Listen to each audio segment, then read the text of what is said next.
Sa loob ng isang laptop na may mga piraso ng metal na kumikislap na parang ginto. Nakakabit ng mahigpit sa mga lugar na karaniwang para sa motherboard, baterya at hard drive. Ilang oras pa, ang laptop na nagkakahalaga ng 6.5 milyon rupee ay dadalhin sa customs sa International Airport ng Mumbai. Naniniwala ang lalaking nagdadala nito na makakalusot siya, tulad ng maraming beses na niya nagawa noon, pero ngayon sa paliparan na ito, may isang bagong tao na lumabas, at ang kanyang pagdating ay malapit ng guluhin ang lahat. Nang nakagawian sa customs ng Mumbai, sa International Airport ng Mumbai, na may higit sa 2,000 ektarya. Isa sa mga pinakabisi na paliparan sa buong mundo. Higit sa 1,000 na biyahe ang lumalarga at dumarating araw-araw. Nagdadala ng humigit kumulang 150,000 na pasahero at 30,000 toneladang kalakal. Sa likod ng napakalaking kumpol ng tao ay may mga sindikato ng smuggling. Natahimik na umiiral mula pa noong daang taon na ang nakalipas, saan may kalakalan at turismo. Nandoon ang smuggling. Mula sa mamahaling ginto hanggang sa mga bagay na akala mo walang masama, lahat ay maaaring maging target ng ilegal na gawain. Ayon sa batas, anumang kalakal na binili sa ibang bansa ay maaaring maging paksa ng smuggling. Ang mga halaga na lumampas sa 50,000 rupee ay kailangang magbayad ng buwis. Ngunit sa katotohanan, mas kaunti ang mga taong kusang sumusunod sa regulasyong ito. Kumpara sa bilang na nakasulat sa mga dokumento ng smuggling, ay ang paggamit ng mga ilegal na pamamaraan upang ipasok ang mga kalakal sa teritoryo ng bansa. Upang magawa ito, kailangan ng mga smuggler na malampasan ang pinakamalaking hadlang, mga tauhan ng customs mula sa iba't ibang panig ng mundo sa araw na iyon. Ang mga link ng smuggling ay sabay-sabay na dumating sa Mumbai. Isang babae mula sa Milan ang may dalang 50 piraso ng branded na bag, na may kabuoang halaga na 32 milyong rupee. Isang ibang babae ang nagtago ng 500 gramo ng pulbos sa kanyang katawan, na nagkakahalaga ng higit sa 5 milyong rupee. Isang lalaki naman ang may dalang 650 gramo ng ginto, na itinago sa loob ng laptop. Bawat isa ay pumili ng iba't ibang paraan, ng suhol, mapanganib man o masalimuot ang pagkakadisguise. Maraming ruta ng transportasyon ang nagtipon sa isang araw. Sa parehong oras sa Parlamento ng India, isang matinding pagtatanong ang nagaganap. Ang oposisyon ay inakusahan ang kalihim ng pananalapi na walang magawa sa problema ng smuggling na nagdudulot sa bansa ng pagkawala ng humigit kumulang 400 bilyon bawat taon. Ang buwis na nakuha mula sa rupee ay napunta sa mahirap na sitwasyon. Tinawag ng ministro ng pananalapi ang pinuno ng customs, at tuwirang ipinahayag ang kanyang galit.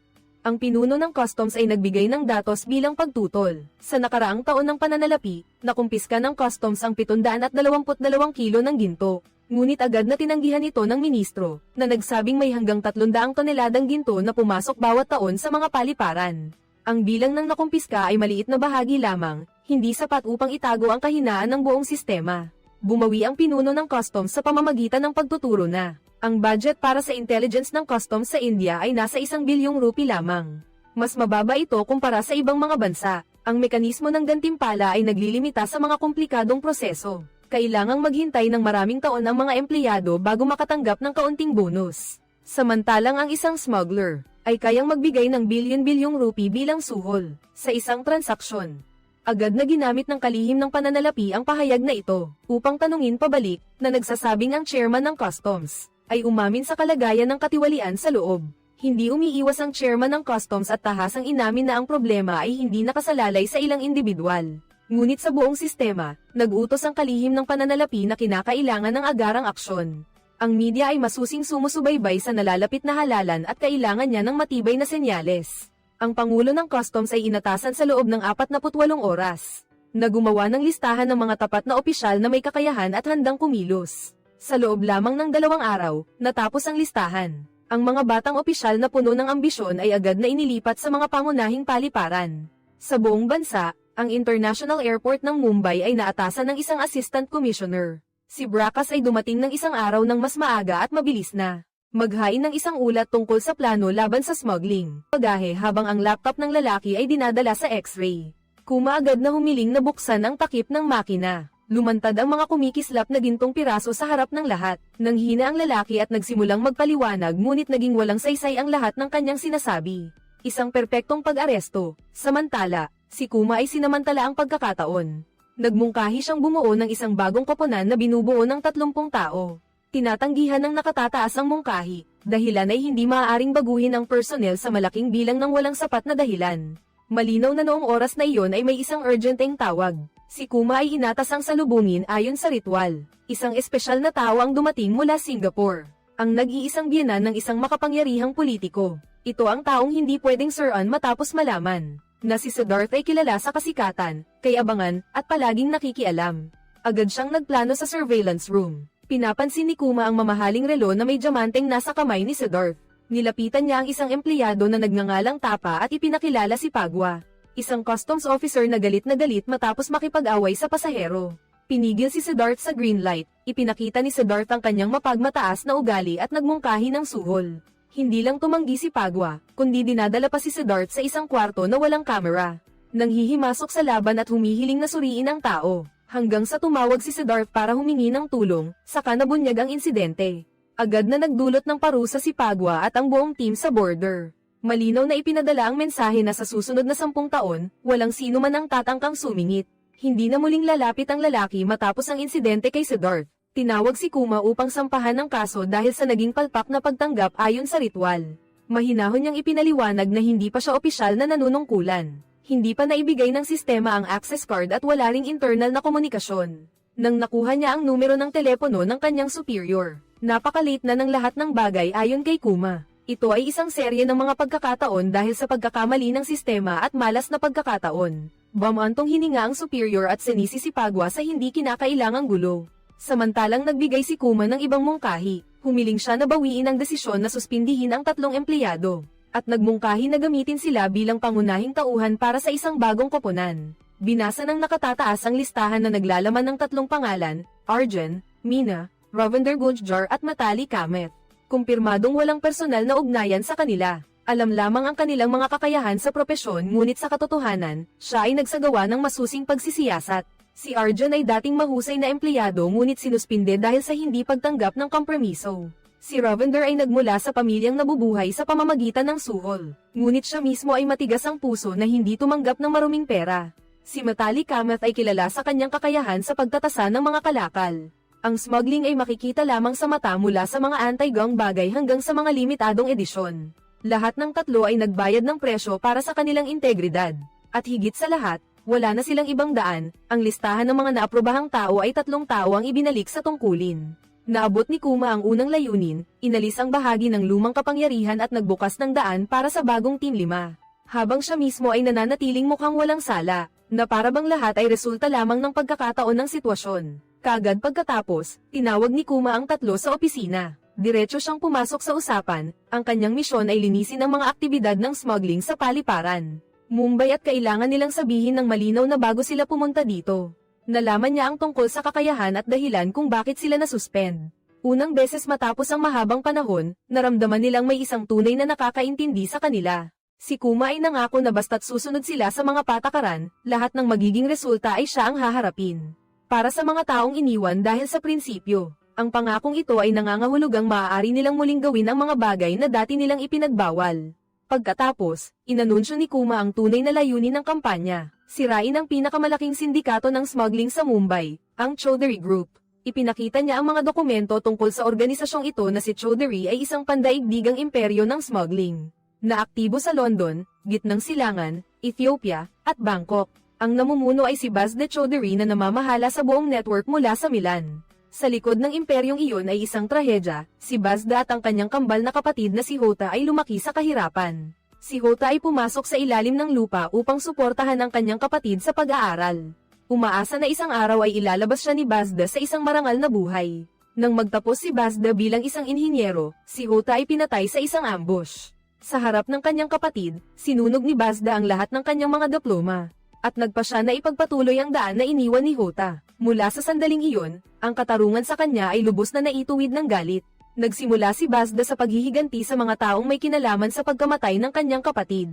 At sa ilalim ng gabay ng kanyang katulong na si Sama, isinagawa ang unang smuggling operation. Noong 2003, habang ang karamihan sa mga linya ng smuggling ng telepono, pinili ni Bazda ang mga compact memory card na madaling dalhin. Mataas ang kita, ang unang tagumpay ay nagbukas ng bagong daan. Pinalawak niya ito sa ginto, mga mamahaling bagay, at lahat ng produktong maaaring kumita. Sa pamamagitan ng madalas na pagpasok at paglabas sa paliparan, natuklasan ni Bazda ang ilang mga empleyado ng customs na maaaring suhulan. Nagtayo siya ng isang matibay na network ng interes na unti-unting ginawang isang sistemang maayos na tumatakbo ng iligal sa loob ng 20 taon. Ang mga pangunahing link ay unti-unting lumitaw, sina Ana at ang pamangkin niyang si Rahul ang namahala sa ginto mula sa gitnang silangan. Si Carlos ang namahala sa ruta ng Ethiopia, si Rames ang tumanggap at namahaji ng mga kalakal, si Shersh ang namahala sa ruta ng Europa. Ang Chaudhary Group ay naging pinakamalaking sindikato ng smuggling sa India. Sa labas, namuhay si Bazda bilang isang matagumpay na negosyante sa Milan. Kasal kay Bianca, na ngayon ay si Benite Chaudhary. At may isang masayang pamilya sa tabi ng lawa ng Como. Ngunit ang buong buhay na iyon ay nakabatay sa krimen. Nagtapos si Kuma sa isang maikling pahayag mula ngayon ang 3 tao ay opisyal na bahagi ng Bureau of Customs Intelligence. Lahat ng mga aktibidad sa investigasyon ay dapat naganap na lihim. Sa panlabas ay patuloy na nagtatrabaho ng normal ngunit ang tanging layunin ay ang grupo ni Duri. At ang mga ahente sa sistema ito ay isang digmaan na walang atrasan. Alam ng 3 tao ang tungkol dito nang magsimula ang araw ng trabaho na tila normal. Walang nakakaalam na sila ay papasok sa isang sunod-sunod na kaganapan. Ay pipilitin silang magbayad ng mahal para sa kanilang integridad, habang ang grupo ni Kuma ay nagsisimulang magpatakbo ng mga smuggling operation sa Mumbai Airport. Isang babae ang may dalang 2 teddy bear sa kanyang designer na bagahe. Mabilis na napansin ng mga customs officer na ito ay 2 piraso ng bear brick na limitadong edisyon. Bawat isa ay nagkakahalaga ng milyon-milyong rupi, napilitang pumili ang babae sa pagitan ng pagbabayad ng buwis o pagkakaroon ng mga ito na nakumpiska at kasuhan. Ang mga ganitong insidente ay bahagi lamang ng malaking problema. Sa loob lamang ng isang araw, ang halaga ng mga smuggled goods na sinusubukang ipasok sa airport ng Mumbai ay lumampas sa 100 milyong rupi, habang bawat taon ay may humigit kumulang 300 toneladang ginto na dumadaan sa mga paliparan ng India. Ngunit ang customs ay nakakuha lamang ng hindi pa umabot sa 1 tonelada. Ang kawalang balanse na ito ang dahilan kung bakit nabuo ang grupo ni Kuma. 3 araw pagkatapos ng kanyang panunumpa, natuklasan ni Ravender ang isang kakaibang pattern ng paglipad. Sa datos ng mga pasahero, isang babae na nagngangalang Priya ang lumipad sa pagitan ng Dubai at Mumbai ng 12 beses sa loob ng 6 na buwan. Dati, madalas siyang makita sa London, Paris at iba pang mga internasyonal na lungsod. Ang kapansin-pansin ay hindi pa siya lumipad ng direkta sa Mumbai. Bawat biyahe ay dumaan sa ibang lungsod sa India. At lumipat sa panloob na flight. Sa simula ay inisip ni Arjun na ito ay maaaring simpleng ugali ng isang mayamang tao na mahilig maglakbay, ngunit humiling si Ravender na kalimutan ang emosyonal na paghuhusga at tingnan ang datos. Ang ruta ni Priya ay halos paulit-ulit na parang robot. International flight, sumakay sa international flight, dala ang ginto sa eroplano at itinatago ito sa mga mahirap suriin na lugar. Tulad ng banyo o mga vent kapag ang eroplano ay bumaba sa isang intermediate na punto. Umalis ang taong ito ng normal. Ang eroplano ay nilinis ng mababaw at nagpatuloy sa domestic flight. Ang pangalawang tao ay alam eksakto kung saan nakatago ang kargamento. Kukunin muli ang kargamento habang nasa eroplano habang pababa sa Mumbai. Diretso siyang lalabas sa domestic gate kung saan walang customs check. 2 tao na nagbubulilya, hindi kailangang magkita o mag-usap. Kailangan lang nilang intindihin ang sistema at mag-cooperate ng tama sa oras. Ito ang paraan upang masulit ang mga blind spot. Sa paraan ng kontrol ng customs, ang galaw ni Priya ay may solusyon na ngayon. Hindi lang siya isang regular na pasahero, malaki ang posibilidad na siya ay isang mahalagang bahagi ng sistemang ito. Nagpasya si Arjun na kumilos sa arrival hall ng Mumbai. Hinaharap niya si Priya at hiningi ang kanyang boarding pass. Nang sabihin ni Arjun na napansin na ng customs ang kanyang galaw, biglang nagbago ang mukha ni Priya. Naintindihan niya na nadiskubre na ang lihim na daan. Ngunit hindi ito ang unang beses na hinarap ni Priya si Arjun. Nang 9 na buwan na ang nakalipas, matapos ang isang biyahe, naharap siya sa kanya bilang isang empleyado. Sa opisina ng Customs Intelligence, kinailangan niyang isuko ang 5 pirasong ginto na nakatago sa kanyang katawan. Sa silid ng pagtatanong, inamin ni Priya na ginawa niya iyon dahil sa pag-ibig at sa hinaharap. Naniniwala siya sa pangakong magpapakasal si Kapitan Cover, na siyang nakumbinsi sa kanya na samantalahin ang pagiging flight attendant para sa smuggling ng gold upang makapag-ipon ng pera para sa bahay. Ang kwento ay ikinwento ng may galit at desperasyon ng isang babae na naniniwala na nagsasakripisyo siya para sa kanyang pamilya at kinabukasan. Hindi nakipagtalo si Arjun, nagbigay lang siya ng isang larawan ng tunay na pamilya ni Kapitan Cover, asawa, 2 anak, at isang mansyon na nagkakahalaga ng milyon-milyong rupi. Hindi si Priya ang unang naabuso, isa lamang siya sa maraming mga pawns. Mga ilusyon ni Priya ay ganap na bumagsak nang tanungin niya kung ano ang susunod na gagawin. Nagbigay si Arjun ng isang kasunduan na ipagpatuloy ang kasalukuyang papel. Ngunit tutulungan ng customs na hulihin ang nasa likod ni Priya, agad na pumayag. Mula sa biktima, Si Priya ay naging isang undercover agent nang tanggapin niya ang kasunduan, nagsimula siyang mamuhay ng dalawang mukha. Sa ibabaw, siya ay isang normal na international flight attendant. Ngunit sa likod ng bawat biyahe ay isang undercover na misyon. Inilagay siya ni Arjun sa Emirates, isang sinadyang pagbabago ni Rahul. Ang apo ni Anna ay palaging sumasakay sa mga biyahe ng kumpanyang ito sa ruta ng Mumbai papuntang Adra. Ang mga unang pagkikita ay nangyari ng natural. Sa eroplano, aktibong nilapitan ni Priya si Rahul bilang isang flight attendant, na nag-aalok ng inumin at nakikipag-usap ng magaan, palagi siyang dumadating sa tamang oras. Na maghiliw ngunit hindi masyadong malapit. Pagkatapos ng ilang biyahe, nagsimula ng alalahanin ni Rahul siya. Sa ikatlong biyahe, mas aktibo nang nakipag-usap si Rahul at nag-alok na yayain si Priya na kumain ng hapunan. Maingat na tinanggihan ni Priya, sinabing siya ay engaged na. Ngunit agad niyang binuksan ang posibilidad na magkita muli bilang magkaibigan. Ang pag-iingat na ito ay nagbigay kay Rahul ng higit pang kuryosidad at nagpalakas ng kanyang pag-iingat.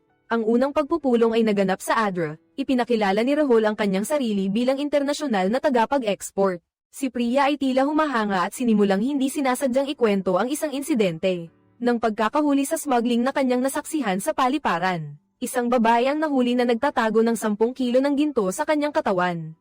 Inilarawan niya ito ng detalyado at nagkomento na ang taong ito ay walang kaalaman sa teknik ng smuggling. Ngunit naglakas loob pa ring maging tagadala. Nang banggitin ni Priya ang konsepto ng tagadala, agad na napansin ni Rahul, siya ay patuloy na nagsasalita na parang hindi sinasadya, na nagpapakita na nauunawaan niya ang sistema ng paliparan mula sa customs hanggang sa mga kargador. Sino ang pwedeng makipagtulungan at sino ang hindi? Ang impormasyong ito ay napakahalaga para sa isang sindikato ng smuggling. Nagsimula ng tingnan ni Rahul si Priya bilang isang potensyal na mapagkukunan. Hindi lang siya palaging naglalakbay ng internasyonal, kundi nauunawaan din niya ng mabuti ang operasyon sa loob ng paliparan. Mas mahalaga, ipinapakita niya na hindi siya nakakulong sa mga karaniwang moral na pamantayan. Makalipas ang ilang linggo, sadyang ipinakita ni Priya ang kanyang pagbagsak.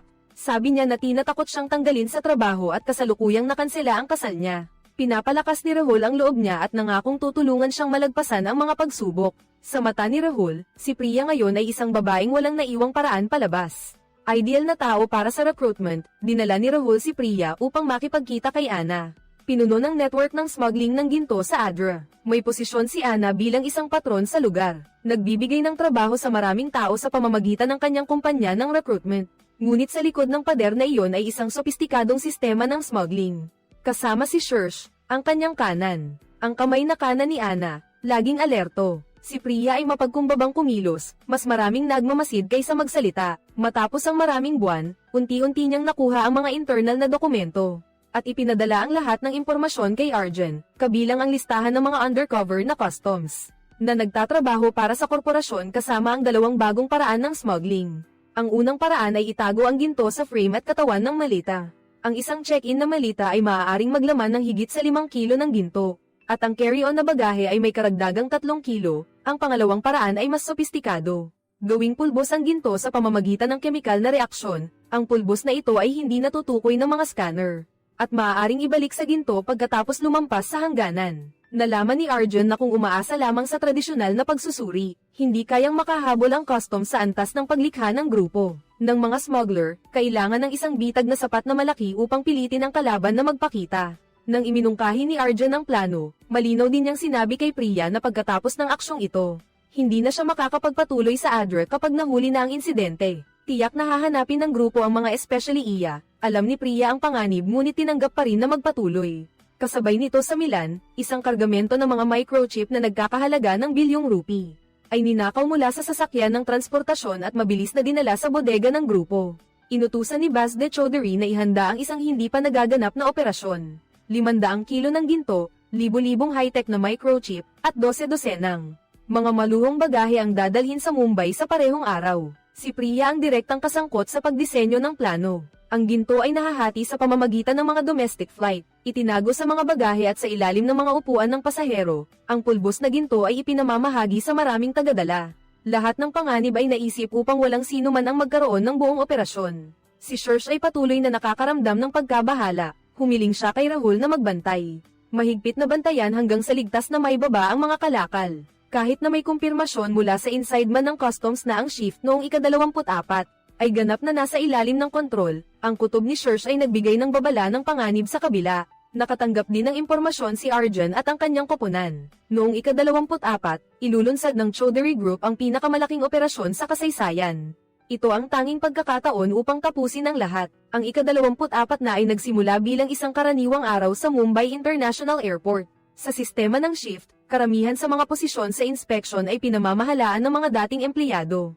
Nangangalaga sila ng koponan ni Kuma sa papeles na kasalukuyang nakikilahok sa pagtanggap sa conference. Hindi lumalabas ang mga opisyal ng customs sa lugar ng kontrol ng bagahe at customs. Mabilis na nipapasa ang impormasyong ito sa loob ng organisasyon ni Chaudhary. Para sa kanila, malinaw na senyales ito na tuluyang nakabukas ang pinto ng paliparan. Isang perpektong araw na walang panganib mula sa iba't ibang bansa. Sabay-sabay na lumipad ang mga eroplano. Ang mga pasahero ay may dalang mga maleta na parang walang masamang balak.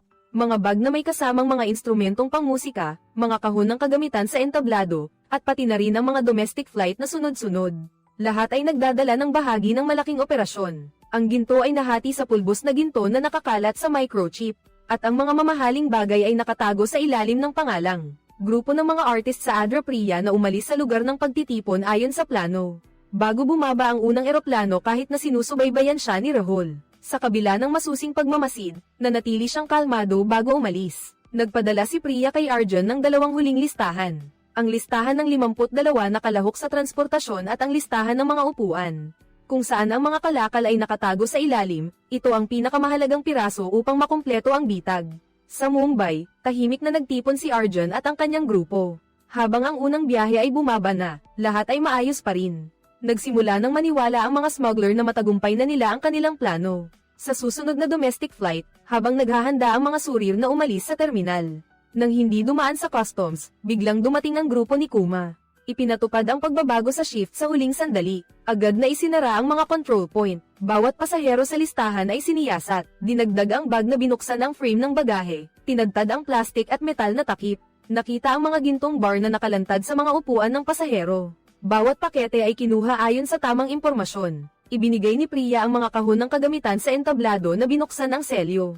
Nakita ang libo-libong microchip na may mataas na teknolohiya. Ang laki ng insidente ay lampas sa lahat ng inaasahan. Mahigit 500 kilo ng ginto, libo-libong microchip, at maraming mamahaling bag ang nakumpiska. Sa iisang araw, ang mga inside agent sa customs ay sunod-sunod na tinawag at inaresto.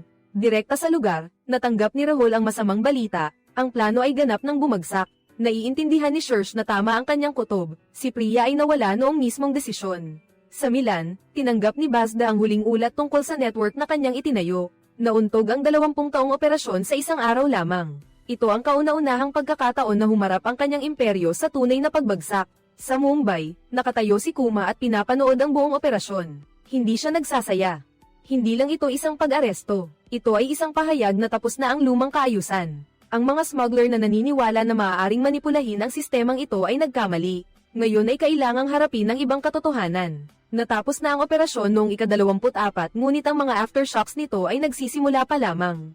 Ang mga pagdinig at mga internal na investigasyon, at ang masalimuot na mga ugnayang pampolitika ay naghihintay na maipakita. Ang laban kontra smuggling sa Mumbai ay pumasok na sa isang bagong yugto, kung saan walang sino man ang maaaring manatiling wala sa laban sa ibang lugar. Nagising si Pat, ang assistant ni Bazda, at tumawag si Rames upang magtanong. Humihiling kay Pat na magsabi ng totoo kung ano talaga ang nangyayari. Nakakalma si Pat at nagbigay ng isang argumento na tila makatwiran.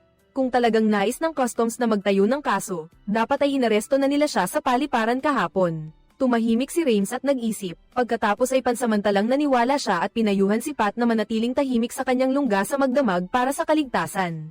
Ngunit pagkasabi niya nito, ang likod ng lungga ay biglang nabuksan.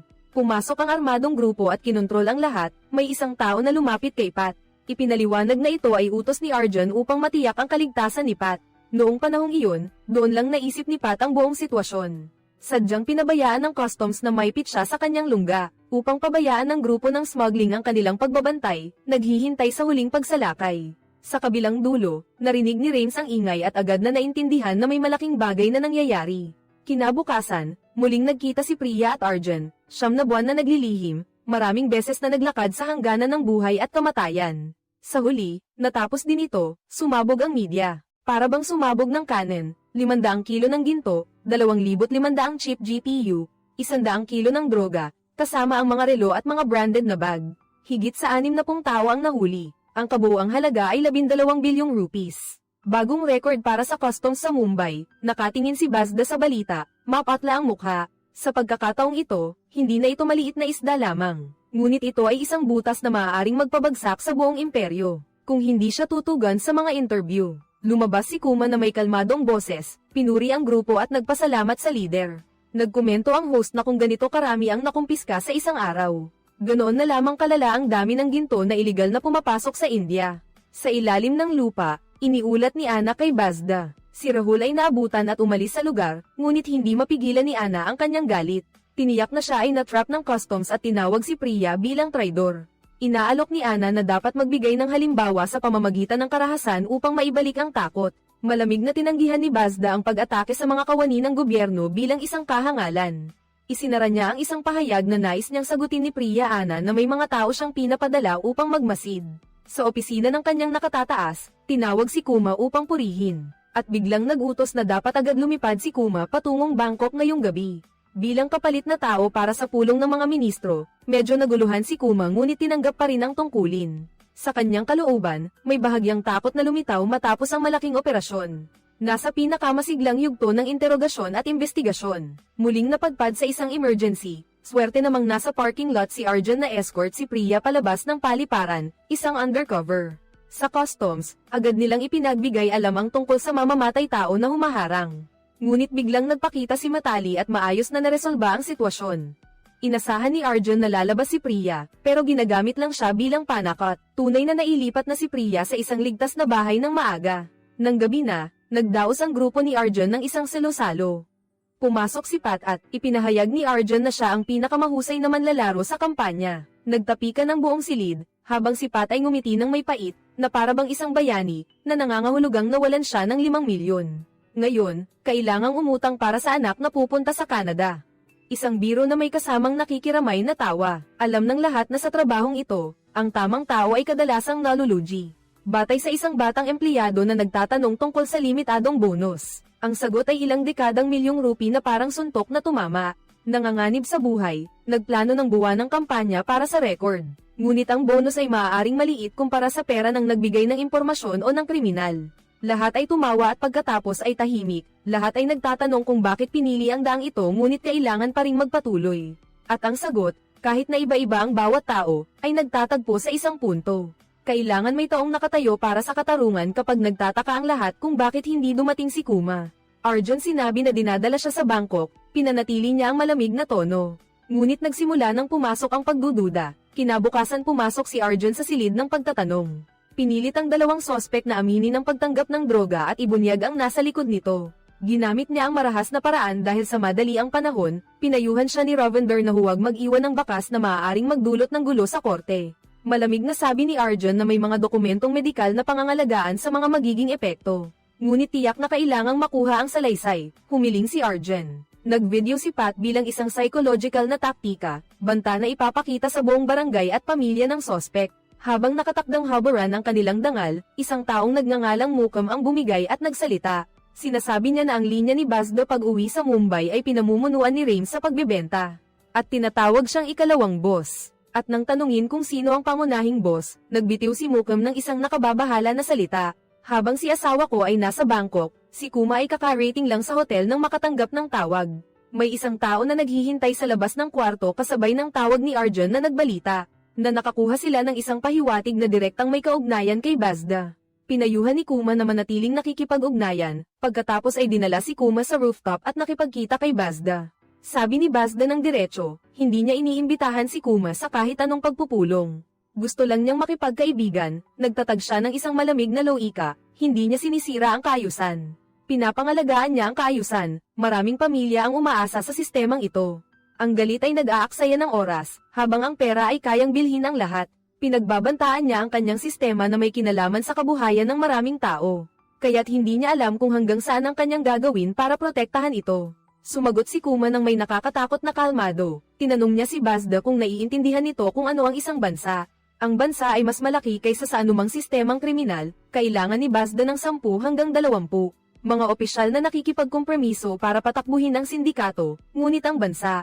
Isang tao na may integridad ay sapat na upang lumikha ng bitak. Si Bazda ay lumipat sa pagbili ng mga tao, nangako kay Kuma ng marangyang buhay. Pagkatapos ay nagbanta o ipinadala siya sa hangganan, sa huli ay itinulak niya ang puting tseke. Kung magkano ang gusto mo, isulat mo, tumanggi si Kuma at umalis. Sinabi ni Bazda na ito ang tanging pagkikita, sumagot si Kuma na magkikita pa sila, isang deklarasyon ng digmaan. Bumalik si Kuma sa kanyang silid at tumawag sa kanyang superior sa galit. Ang superior ay malamig na walang sino man ang nagkokontrol sa sino man. Lahat ay naghahanap ng paraan upang mabuhay, pinutol ni Kuma ang tawag, ang tiwala ay lalong tumitibay. Kung ang mga nakatataas ay nakikipag-ayos din, mas kailangan nating tumanggi sa pakikiapid. Sa parehong oras, ang koponan ni Arjun ay nagsagawa ng raid sa bahay ni Rames, ngunit walang nakita. Sa loob ng bahay ay may isang dambana, matindi ang pagtutol ng may-ari ng tanungin. Tiningnan ni Arjun at umalis, ngunit isang batang kasapi ang nagdududa at pumasok ng lihim. Natuklasan niya ang lihim na pinto sa likod ng estatwa ng Diyos. At pagkatapos ay may putok ng baril nang pumasok ang lahat, sabi ng batang kasapi ay accidental firing habang nakikipag-ugnayan. Namatay si Rames, isang mahalagang ebidensya ang naputol, mas masahol pa. Naganap ang krimen sa operasyon ng customs. Kaagad na natanggap ni Arjun ang balita na namatay din si Mukum sa selda. Sa loob lamang ng isang araw, 2 potensyal na saksi ang namatay, lahat sa kamay ng mga custom. At iyon ang maaaring gamitin upang pisilin ang buong koponan. Bumalik si Kuma at hinarap ang buong koponan na may malamig na tingin. Ano ba talaga ang ginagawa ng lahat para kanino? Si Arjun ang tumanggap ng lahat ng responsibilidad. Isang ulat ang pumutol sa usapan, nais ng hepe na makipagkita kay Kuma. Sa opisina ng mga nakatataas, madilim ang atmosfera, hawak ng hepe ang ulat tungkol sa pagkamatay ni Mukum at Rames. At agad na nag-utos na suspendihin ang buong koponan. Tumutol si Kuma sa mungkahing ilipat sila sa logistics, para sa isang internal investigation na may takdang panahon at humiling ng 6 na buwan upang ganap na alisin si Chowdhury. Ang hepe ay nais lamang ng tahimik na pagreretiro, sa huli ay pinunit niya ang ulat sa harap ni Kuma. Isang sagot sa pamamagitan ng aksyon ng sistema, mas mabuti nang hayaan na lang na mabulok ang lahat. Kaysa maghukay hanggang sa kaibuturan, tumawag si Bazda kay Arjun. Magbigay ng impormasyon at isang payo. Ang flight ay 3 taon, 2 tao na may dalang tig 25 kilo ng ginto. At dapat payagan ni Arjun silang makadaan. Alam ni Arjun na ito ay hindi regalo kundi isang bitag upang subukin ang kanilang pagsunod. Kaagad pagkatapos ay bumuhos ang mga banta sa koponan ng dalagang si Matali. Binato ng sili ni Ravender, pinagbantaan ang pamilya ng iba, sinusundan sa bawat hakbang. Tawag sa landline sa asawa ni Sajet, nagdulot ng panik. Hindi nila direktang tinatamaan si Bazda, kundi ang bagay na pinakamahina sa kanila. Pinakinggan ng pamilya ni Arjun ang recording ng tawag ni Bazda para sa buong koponan. Nakarinig na malapit nang bumaba ang eroplano, si Ravender ay agad na naghahanap ng paraan para makahuli. Ngunit si Arjun ay pinipilit ang lahat na makita ang katotohanan, kung mahuli nila ang pamilya, mas magiging mabigat ang parusa. At sinusubukan ni Bazda kung natatakot sila o hindi. Sa huli, nagpasya silang iwanan ang mga gamit bilang isang tactical na pag-urong. Sa paliparan, 2 tao na nagdadala ng bagahe na may 50 kilo ng ginto ang dumaan na may pagmamalaki. Ang buong grupo ay nakatayo sa malayo, nakapikit ang mga kamao, tinatanggap ang isang pampublikong kahihiyan. Ngunit hindi nakatiis si Ravender, pinigilan niya ang 2 smugglers. Nagtalo sila ng mabangis at dinala sila sa gitna ng paliparan. Kumalat ang video at pinuri ng mga tao. Ito rin ay isang senyales para kay Bazda, ang mga customs ay hindi dapat yumuko. Noong gabing iyon, humingi ng tawad si Ravender dahil sa kanyang impulsiveness, pinagsabihan siya ni Arjun at napagtanto na si Ravender ay nahirapan. Aminado si Ravender na tinawagan siya ng kanyang ama at pinagsabihan siya na isang tanga. Dahil lang siya nanindigan sa tama at nagsalita ng diretso. Ito ay isang lipunan na mahina kaya ang matapat ay nagiging bihirang tanga. At dahil dito, ipinagmamalaki ni Kuma sila. Agad pagkatapos ay tinawagan ni Bazda si Arjun muli. Tungkol sa pinto ng apartment, kung saan nakatira si Ravender, nagmamaneho si Arjun ng pabagsak sa galit, pero huli na siya. Sinugod si Ravender ng 3 mamamatay tao at napaatras dahil sa isang baril na tumagos sa dibdib niya. Kinabukasan, nakita ng pulis ang 500,000 rupi sa kusina, isang paninirang puri na naglalayong burahin ang dangal ng yumaong tao. Sa lugar, napansin ni Arjun ang isang kakaibang tao. Nakatayo si Durya sa labas ng pasilyo, tumatawag, nakangiti na parang walang malungkot. Hinayla ni Arjun si Durya papasok sa opisina, tinatanong ng diretso, gaano kalaki ang tinanggap niya para patayin si Rames. Isang suntok ang sumabog, at inamin ni Durya na 10 milyon. Inulit niya ang buong kwento, isang kakaibang tawag lang ang pinayagan, walang imbitasyon. 10 milyon na puntos sa Starbucks, tumanggap ng 5 milyon at baril. Tumpak na impormasyon, si Rames ay nasa lihim na kwarto sa likod ng templo. Ang misyon ay pumatay at magplano ng pagpapanggap na nakawan. Mamayang gabi tatanggapin ko na ang natitirang 5 milyon. Sa oras na iyon, tinawagan ni Bazda si Arjun ng mahinahon. Tinatanong si Arjun kung nasa garrison siya, kung ang tao niya ay kakalabas lang. Ano ang magiging kalagayan ng ligtas na bahay ni Priya? Pumunta si Arjun sa ligtas na bahay ng nag-aalala. Nasa ligtas pa rin si Priya, ngunit tinawagan ni Bazda, na parang isang biyaya, na pinapayagan si Priya ngayon. At sa susunod, kung hindi makikinig si Arjun, mamamatay si Priya ng malupit tulad ni Ravender. Hiningi ni Arjun kay Priya na agad na kumilos. Bumaba si Priya, ayaw na niyang tumakbo pa, hindi na niya matiis ang buhay na palihim na nagtatago. Unang beses nakita ni Arjun na ang laban na ito ay nagsisimula ng durugin siya. Hindi lang ikaw kundi pati ang mga taong nasangkot. Tinawag ni Kuma si Arjun at inihayag na wala ng kontrol sa sitwasyon. Patay na si Rames, patay na si Ravender, kailangan ng umatras ang team at tahimik na bumalik upang muling magplano. Gusto pa ring hulihin ni Arjun si Bazda pero alam niyang ang direktang atake ngayon ay magdudulot lamang ng mas maraming pagkamatay. Bago umalis si Arjun, pinaalala ni Kuma ang tungkol sa 3 relo na nagkakahalaga ng 500 milyon na dati nang nasamsam. Ngunit walang nakarehistrong impormasyon tungkol sa nagbigay ng balita. Sinabi ni Arjun na hindi niya alam, tumingin si Kuma at tumango. Maaaring siya ang susi. Noong gabing iyon, nilapitan si Arjun ng dating fiancé ni Ravender. Ibinigay niya ang huling pamana na pinilit siyang alalahanin ng isang pangalan. Direktor ng customs na si Srikon Saxena, kung isang araw ay may mangyari kay Ravender, ipaalam kay Arjun. Agad na pinahanap ni Arjun ang address ni Srikon, 12 taon na ang nakalipas nang siya ay maarang. Tinanggal sa trabaho at nakulong. Sa madilim na panahong iyon, nakabuo siya ng isang impormante sa network ni Ana. Ang taong iyon ay aktibo pa rin at nagbigay ng impormasyon tungkol sa kaso. Na si Ravender ay nakatanggap, sa tamang oras na si Srikon ay handang banggitin ang pangalan, tumingin siya sa screen ng telepono. Sinabi niya, napaka-coincidence, tumawag siya gamit ang ibang telepono at lumabas ang pangalan. Si Shersh ang impormante sa loob ng 12 taon, nagbigay si Shersh ng nakakagulat na balita. Ang 2 toneladang ginto ay itatago sa 40 na kabaong na dadalhin pabalik. Mumbai sa loob ng 48 oras, inulit ni Srikon para makasiguro, kinumpirma ni Shersh. Si Shersh ay humihingi ng tulong na pagkatapos ng operasyon ay pupunta siya sa Adela Center, pakiusap, iligtas ninyo siya. At nagbigay siya ng karagdagang detalye, si Bazda ay nasa UAE at mananatili roon hanggang sa ligtas na makadaan ang kargamento. Naiintindihan ni Arjun na ito ay isang pagkakataon upang putulin ang ulo ng ahas, sabay na hadlangan ng kargamento sa Mumbai at hulihin si Bazda sa UAE. Ngunit agad na nagbigay ng masamang balita si Srikon, si Shersh ay nahuli na sa UAE. Si Shersh ay sinaktan ni Rahul at nawalan ng malay habang lihim na nag-uulat. Nais ni Ana na parusahan si Shersh ngunit sinabi ni Bazda na maghintay. Ngayon ay kailangan ng ilabas ang kargamento sa kabila, si Priya ay muling lumitaw sa UAE na may bagong misyon. Dumating si Rahul upang sunduin siya, ngunit nang tanungin ni Priya si Rahul, sinampal siya nito at sinabi na dinala siya ni Bazda. Sa Mumbai, hawak ni Arjun ang listahan ng mga kargamento ng eroplano na may dalang 40 kabaong. Sabi niya sa grupo, bawat kabaong ay may 50 kilo ng ginto na dapat harangin sa cargo terminal. Naglanding ang eroplano, pinigilan nila at sinuri ang bawat isa pero wala ni isa. Tanging mga bangkay ng biktima ang nandoon. Nagulantang si Arjun, hindi maaring magkamali ang impormasyon. Si Shersh ay nagbayad ng buhay para sa balitang iyon, nasaan ang ginto. Sa sandaling iyon, pinilit ni Arjun na isipin tulad ni Bazda. Kung may natuklasang especially iya bago ang pag-alis ng kargamento, tiyak na babaguhin ni Bazda ang plano.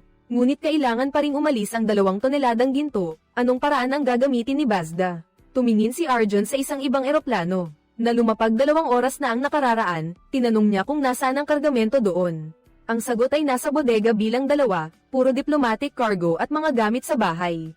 Tumingin si Arjun at tumakbo. Sa UAE si Shersh ay brutal na tinorture para aminin kung sino ang kanyang mga superior. Si Shersh ay nagngangalit ang mga ngipin at hindi nagsasalita, at sa tamang pagkakataon, umingay ang sirena ng pulis. Dahil sa kagamitan sa pagsubaybay ni Priya, nakipagtulungan ang mga puwersa ng UAE sa internasyonal na operasyon upang iligtas si Priya at Shersh. Kasabay ng pagsisimula ng sabay-sabay na operasyon sa maraming lokasyon. Mumbai, UAE, Milan, ang imperyo ng Bazda ay nagsimulang bumagsak sa epekto ng domino.